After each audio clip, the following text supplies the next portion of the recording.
Tuareg movie recaps. Set 57 years in the future, the film presents us with a post-apocalyptic world that was devastated by mysterious creatures called the entities. The few surviving humans take refuge in bunkers underground, although there are some who refuse to live there. The only legal way to surface is to become a soldier and offer your services for 100 days. In that context, we meet someone, a recruit who, upon completing his training, climbs into a tank with other companions.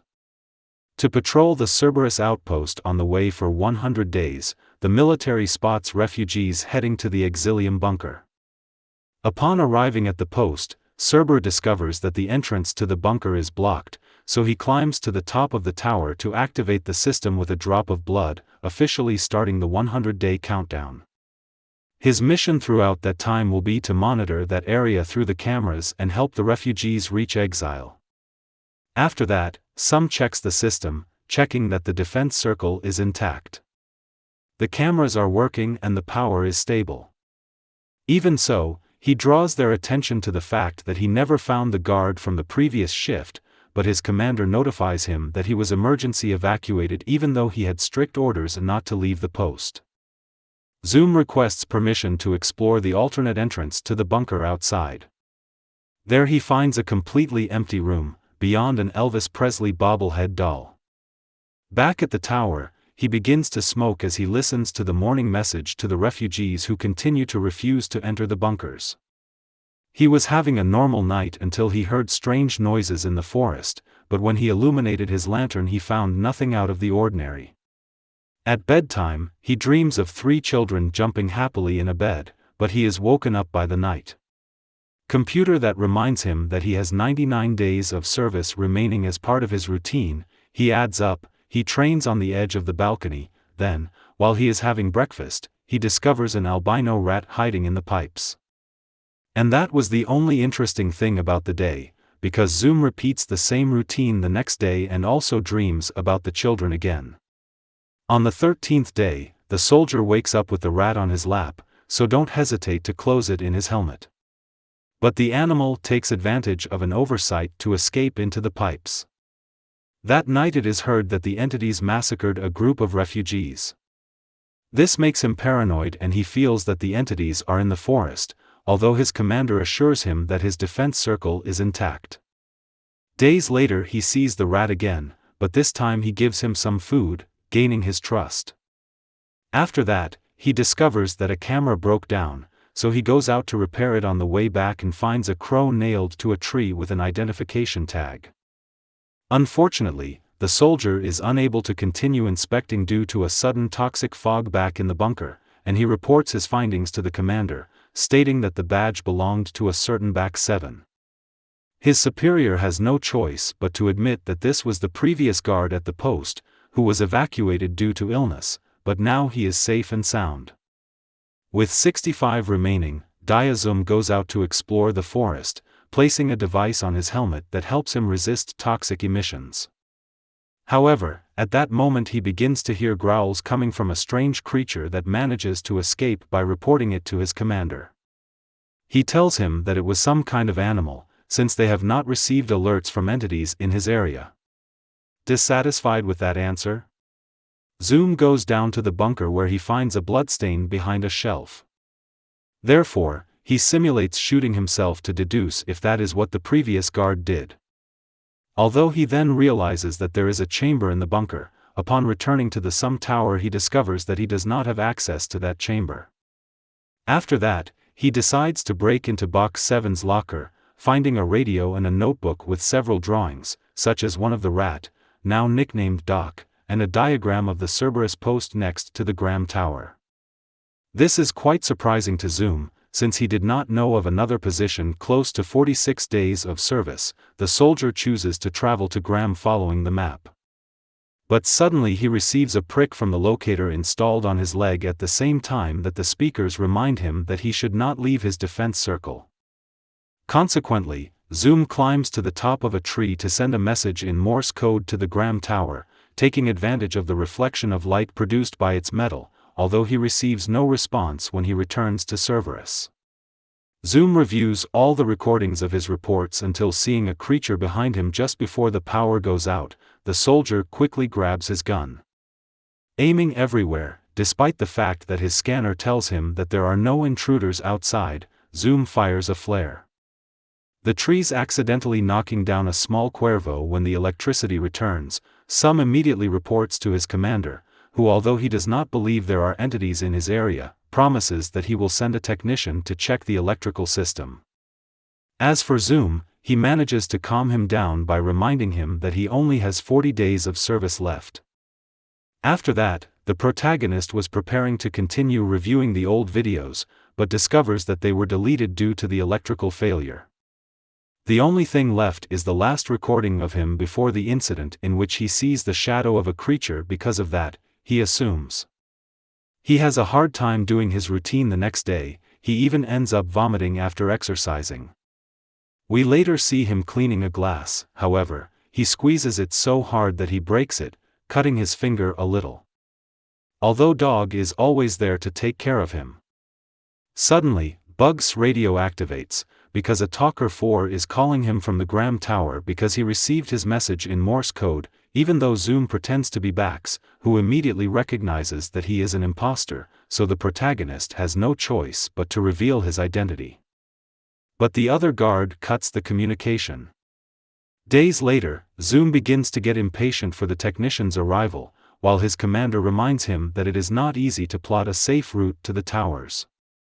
At another time, when he goes out to explore, the man finds a pair of refugees, a woman and a girl, to whom he offers his help, but they prefer to flee.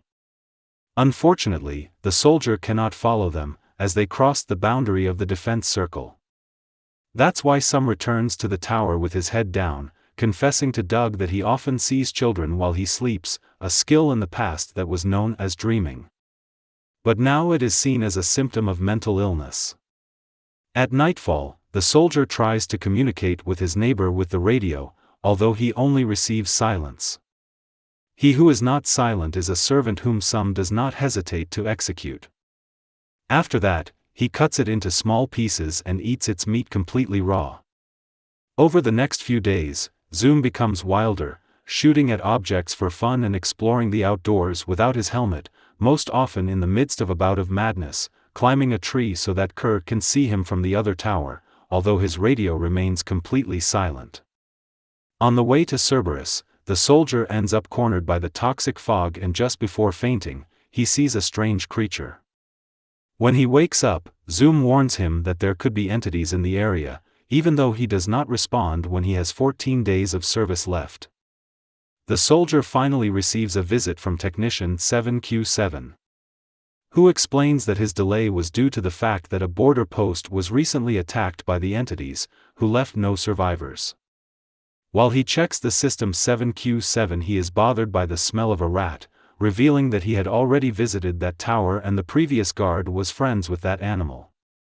At that, Summel asks about the shadow in the last video, although the technician assures that this was a system error. Then, when checking the circuits of chamber 7Q7 does not hesitate to throw Doc against a wall, so Zoom picks up the poor animal and prays that it does not die. Even though Doc is still alive, Zoom threatens the technician with his gun, forcing him to pay that room's camera to access the bug recordings.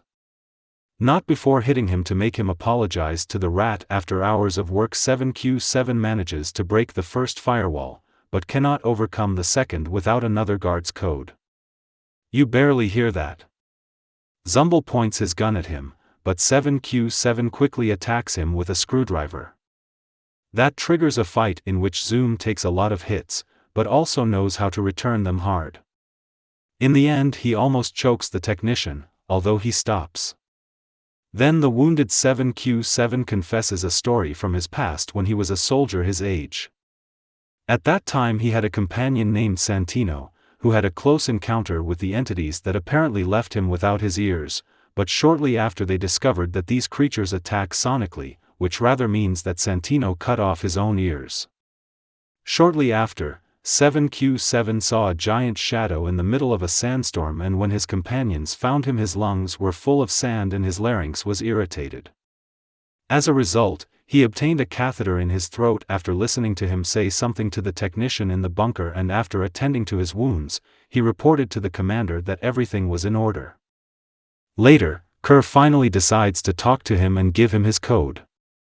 Thanks to that, he buzzes Bugs' videos as he does. The days passed and he gave in to paranoia. Until he went completely crazy. Zoom identifies with that experience, but seeing it from an external point of view made him realize that the whole theme of these entities could be false, since he has never seen these creatures. Furthermore, the authorities have forced everyone to live underground to protect themselves from this invisible threat. Although Zoom believes that it is because the planet is running out of resources and that way the rich could continue enjoying their luxuries. Despite all that, Kerr also believes that Zoom is losing his mind, although he agrees to meet with him the next day. Some receives an alert that the entities were heading to his location, but believing that they are pure lies, the soldier throws him a can at the screen and finishes breaking it with his gun. After that he looks for his pet, but when he finds no trace of him, he begins to suspect the worst. Doc is inside the can regretting having killed his only friend. Some goes out naked into the forest, encountering the creature from before. This time the soldier decides to confront him with the stag's antlers, successfully killing the monster only to discover that he was a man in disguise, Bax himself. Following this discovery, Zoom confronts the technician in the bunker, accusing him of being part of the great farce and forcing him to tell him where the power supply for that district is. After deactivating the release 7Q7 on the way to the tower, Zoom is again clicked on by the locator. Although this time he knows where the power cable is, and by cutting it he can leave the defense circle. When he reaches Graham he finds everything upside down and with no trace of Kerr. Suddenly, his ears begin to bleed from a sonic attack. When he looks out the window, he sees a bunch of drones shooting into the forest. The entities were always real, and Sumloss indirectly helped invade that district by disconnecting the power supply. Still, 7Q7 returns to save Zoom, but an entity ends up devouring him. Leaving just his head, Zoom then rushes back to his bunker, but he didn't have the code that day and his handheld device had broken down. Despite that, the system manages to give him a code to enter, so Zoom closes the bunker, while he hears an entity approaching. Unfortunately for him, a monster manages to break through the entrance and goes to eat Zoom, who accepts his fate. But he also prepares to shoot her. And that's how this movie ends. Subscribe, turn on notifications, and thanks for watching. Tuareg Movie Recaps.